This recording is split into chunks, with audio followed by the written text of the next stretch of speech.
great. That makes it easier.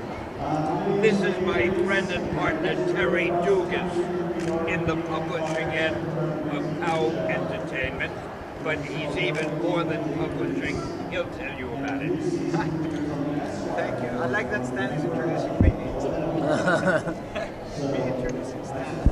So we're here, basically we have a company called 1821 Media, and we have a publishing arm called 1821 Comics. And we've known Stan, he's been a good friend for many years, over 10 years of our company. And we had a successful partnership when we started with Romeo and Juliet, The War, which is basically a New York Times bestseller and a Guinness World Record book. And after that, we were sitting down to figure out how we can basically expand our partnership. So you got to ask those people to shut up. I'm trying. I think they're waiting for you up there, that's why. So basically what we did is we wanted to start a company dedicated to children and families, and of course we named it Stan Lee's Kids Universe. I'll start a company at the drop of a hat. I love starting companies. Go on. And we're focused basically in, educating and entertaining children, and Stan has always been focused, of course, helping with literacy, helping children and families generally. Sure, the more kids can read, the more they'll buy my books. So I want to educate them. So we started first with Monsters vs. Kittens, was the first release. And then we continued with Reggie the Veggie, Once Upon a Time There Was a Pig, Dexty Rex. And we wanted to, we have a few announcements for you today. Number one, basically we just did a deal, we finalized the deal with Scholastic, which is basically the biggest, children's... Scholastic Magazine and POW, oh boy. And Stan Lee's Kids Universe. And Stan Lee.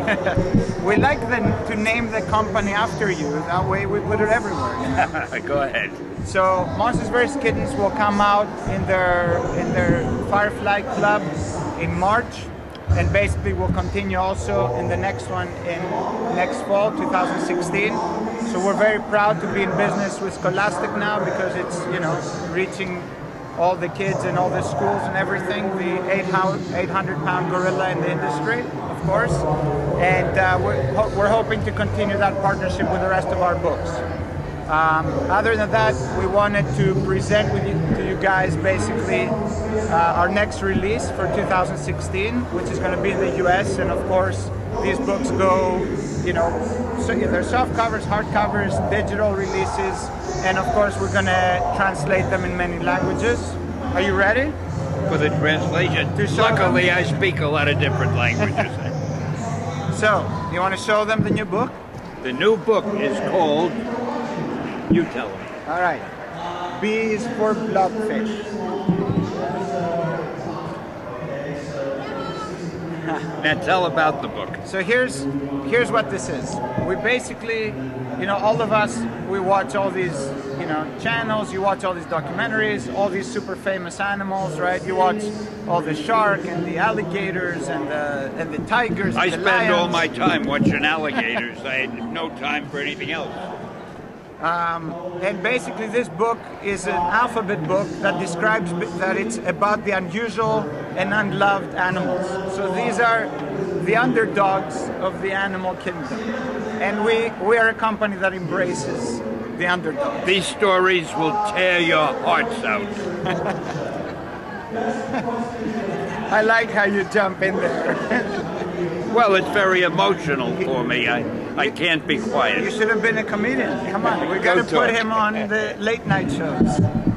I don't stay up that late. So this book, like I said, it's going to come out next year, and we're very proud to present it. It's the first series, first of a series of books that is going to come out, basically. And of course, we can't fit all the animals, in a simple alphabet book, so we're going to continue with more books. But only Terry would think of doing a book about all the underdog animals, right? The poor little underdogs that nobody writes about. That's right. But we're writing about them. So, along with our expansion, distribution, our new slate, beginning with, for 2016, we wanted to basically start our global expansion in Stan Lee's Kids Universe, and we thought basically to do a book for a very large country, which we're going to present it right now, and it's going to be a targeted, focused book for this specific country. Do you want to? No, you go ahead. You want to come You're with me? closer. I'll go with you. All right. He's afraid to do it alone. I can't lift it. All right, so. Wow. There we go. Dragons versus pandas. Who do you think would win? Stan Lee. He comes up with these ideas. I don't know where they come from. So, obviously, this is Dragons versus Pandas from Stan Lee's Kids Universe for China. This is a book that's going to be available in China and the US. It's going to be in Mandarin and a version of it in English here. It's a multimedia property. It begins with a book. It's going to be a digital release. It's going to be a printed book. And of course, we're going to go towards, along with the rest of the properties, we're working towards going into cartoons, animation, films, games. These are truly multimedia companies, but because we're working so closely, and this is also the Stan Lee's company, we wanted to embrace the printed medium and continue basically to educate children by simply putting a book in their hands. We're going to do more to create peace in the world between nations than anybody else. Now, you may not suspect this. This little panda is a killer, and this dragon is so scared.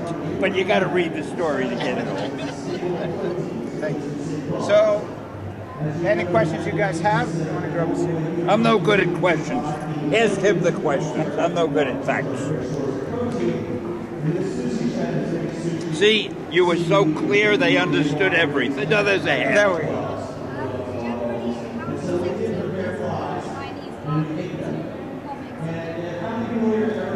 It's how receptive is the Chinese market in comics in general? Oh, they can't wait to get our stuff. They're begging and pleading. And no, seriously, they're very receptive. For some reason that I don't understand, I seem to have a lot of fans in China. And when this was announced, they really got pretty excited about it. So we're going to do more than the United Nations to get peace in the world. Just wait and see. Absolutely. Look, publishing, you know, there are many bookstores over there. Stan, like he said, he has many fans over there. And we basically wanted to do something where we partner with local companies, right, to distribute the books, embrace, like I said, the books. Because here in the US, of course, publishing is going south, unfortunately. But we don't want to go against the current, but we want to embrace being partners with Stan Lee, that medium. And in China, actually, there's a lot of books sold, there's a lot of comics sold. So we're going with the flow of the country. And of course, you need local partners, being very careful and respectful to their stories and the way they do everything over there. So we thought this is, these are two of their favorite, creature and animal, and we wanted to combine them in a story that's really cute and very educational for that market. Sorry? Have you been to China? Have you been to China? Yes. I was there a few years ago to Beijing, and I loved it. The thing that I couldn't get over, everybody there was riding a bicycle. They love bicycles, and I walked on the Great Wall and everything, and I didn't start a war. I came back, everything was fine. I do have a big mouth, but I kept quiet while I was there. And we love we have a number of deals with Chinese people, and they're great to work with, and I think they're going to be very grateful for this book. They're going to get a big kick at. See, the thing that we do is what we do the unexpected. I mean, who else would do pandas versus dragons, and make the panda the tough, well, I shouldn't tell you that. Go. That's fun. Was this inspired by any particular myth with the dragon? Was this inspired by any particular myth of the dragon? No. It was just a case of sitting down and thinking, what would kids really get a kick out of? And I know in China, especially, dragons are important in their mythology. So we figured, what can we do with a dragon that's different? And we came up with that. The kids are going to love it. I think even grown-ups would get... We try to do things that have enough built-in humor that the parents will enjoy reading them also. The kids can understand them because they're simple. The parents can enjoy them because, as you would expect, they're clever as hell. Will you be working with any of the Chinese artists and writers for the book and upcoming projects? Well, we are basically, yes, we have consultants and writers that work with us. And any other project we do in any other country, because this is part of our expansion in other countries and doing local language books. So absolutely, we partner in the publishing, we partner in the multimedia structure, you know, and the properties, and always use, you know, people, teachers, you know, and people that are very, you know, knowledgeable in terms of what children should be reading, you know, how to do it. Like, for example, here we're using a very tough creature with a very cute panda, and the idea is what are, you know, basically saying in the book what are their differences, and then at the same time what makes them similar. It's kind of like, you know, don't judge a book by its cover. That's the kind of whole theme of it, right? But definitely embracing and being respectful to the, you know, every country we step into to work in partnership. In that expansion, do you foresee that each different book will target a different or target a different culture? Of course, yes, of course, right? And especially with the culture, you know, you just want to be super respectful. That's why we talk with that country, because don't forget this, like we're saying, we're starting with, you know, a printed medium or a digital book, for example, but then the idea is we're going to go into animation in that country. So you definitely, you know, I don't speak Mandarin, so we use, of course, Chinese people to do this for us in partnership with a lot of, you know, people there. And as you've seen lately in Hollywood, there's a lot of deals being made for movies, and, you know, all these big companies stepping into, you know, the US and partnering. We're doing the same thing for local language on the other side, with some people that are interested in that global multimedia, you know, release approach per se, right? So if it's a movie, I better get a cameo. Yeah.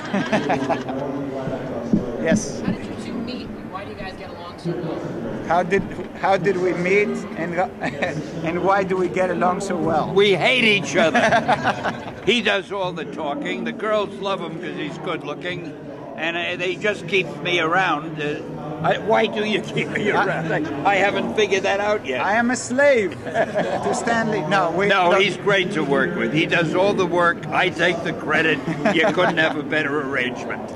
We met about 12 years ago, and basically we sat down with it was Stan, myself, and my business partner Paris, Latsis, and Gil, and we started, you know, discussing, kind of brainstorming.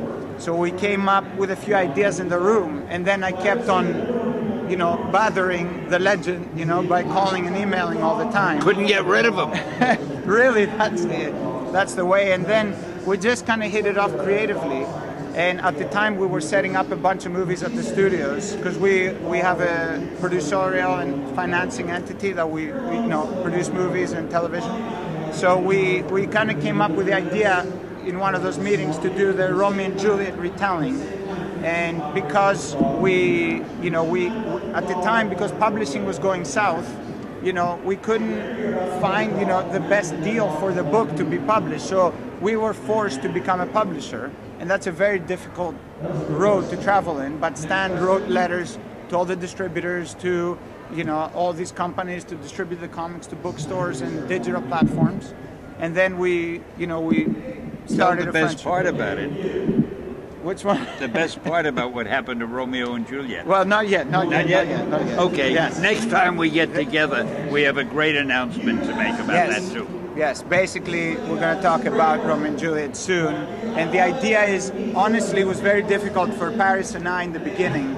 We wanted to do this in a very respectful manner, be, you know, and honor Stan, to be honest, right? So when you start out with this book, for example, this is not the way you should print a book, right? All the bookstores want it, you know, like this, right? Smaller, they can fit better in shelves and all that stuff.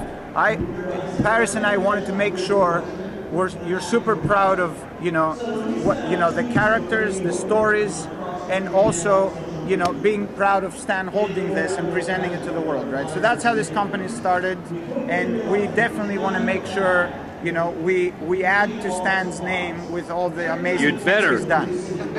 So we work,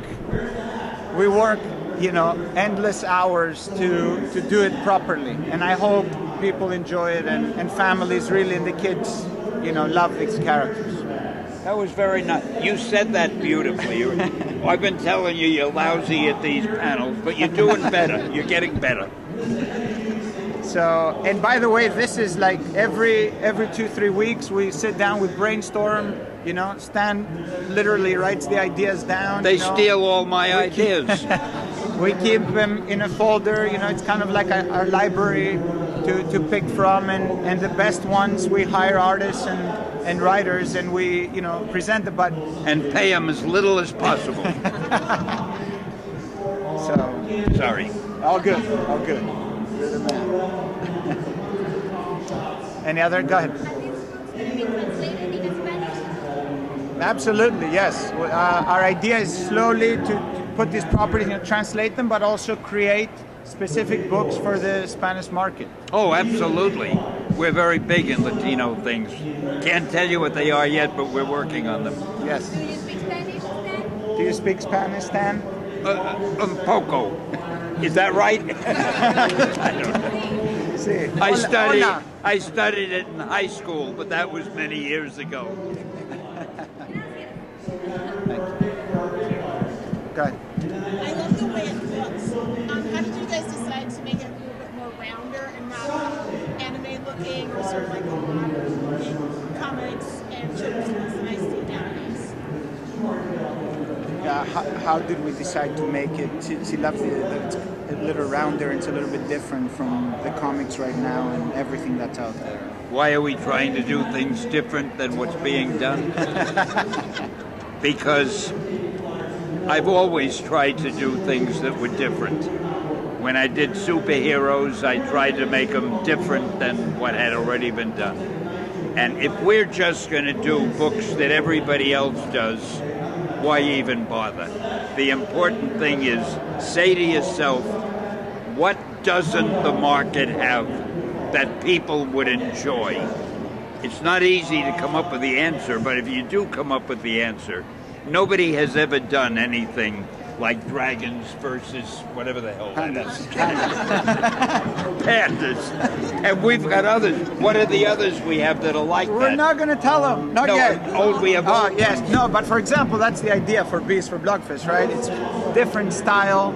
You know, all these little animals you haven't heard of, right? And basically, we're going to create, you know, their own little stories and all that stuff, but that's the idea. You see so many books that feel similar in the bookstore. We just want to make sure they're very beautiful, entertaining, and we make our mentor proud here. When I used to go to bookstores, the only books I would pick out were ones that looked like they were different than everything I normally read. Otherwise, it's the same old stuff. So we at POW Entertainment and at our company, we have always tried to come up with things that nobody else is doing. Now, of course, you can do things that no one is doing, and the reason no one is doing it is because they're stupid ideas. So we try not to make them stupid ideas. So if you could find something nobody is doing and make it interesting and make it colorful and make kids like it, then you're in line with our company, right? That's right. Does that satisfy you? See, I'm very modest about what we do, but I think what we do is really great. And the nice thing is, we've tested these on young children. They love them. And their parents get a kick out of them because there's built-in humor also. And we don't write down to the kids. We use language that is real language. We don't kitty it up, but we keep it simple for them. The illustrations are good. the stories. They've never read that type before, and that's why we're very wealthy and famous. I wish. Yeah. How do you ultimately convince the type of parent that says comic books are not educational? Sorry, can you How repeat? do you convince the type of parent that says comic books are not educational? How do you convince the type of parent that says that comic books are not educational? I used to get a lot of that years ago when I started in comics. Parents would sometimes say, I don't want my kid to read a comic book because I want my child to imagine what's happening and I don't want to see it. I said, well, what when your child goes to a movie? But more important than that, let's take Shakespeare. We haven't taken Shakespeare for a few minutes. Let's take Shakespeare. He wrote plays. So when you saw Julius Caesar performed on the stage, would you say, oh, I don't want to see it on the stage because I'm not using my imagination. I should just read the play. I mean, that argument was nonsense. It was sophistic. And I could talk people. I've lectured at more schools and colleges about that subject. The only thing wrong with comics, they were badly written years ago because the publishers didn't have any respect for the audience, for their readers. And when I say years ago, I mean in the 30s and 40s. And all the publishers wanted was, give me a lot of action, give me a lot of action. Don't worry about dialogue or anything, I want action. Well, when we started Marvel, we decided to write them intelligently, a good vocabulary, the kind of stories that you get in a book, and we accompanied them with drawings that were good drawings. Everything has changed. Comics now are very respected, and when you know how many movies they're developing based on comics. So it's a complete reversal, and I'd like to think I'm to blame. I'm very modest also. Great. Thank you guys very much for being here. We appreciate your time and your questions. And that's it? That's it. All right. We are Thank you for dismissed. your help. Of course. And we'll see you next year with a lot of new stuff. Thank you very much. Thank you very much. Okay.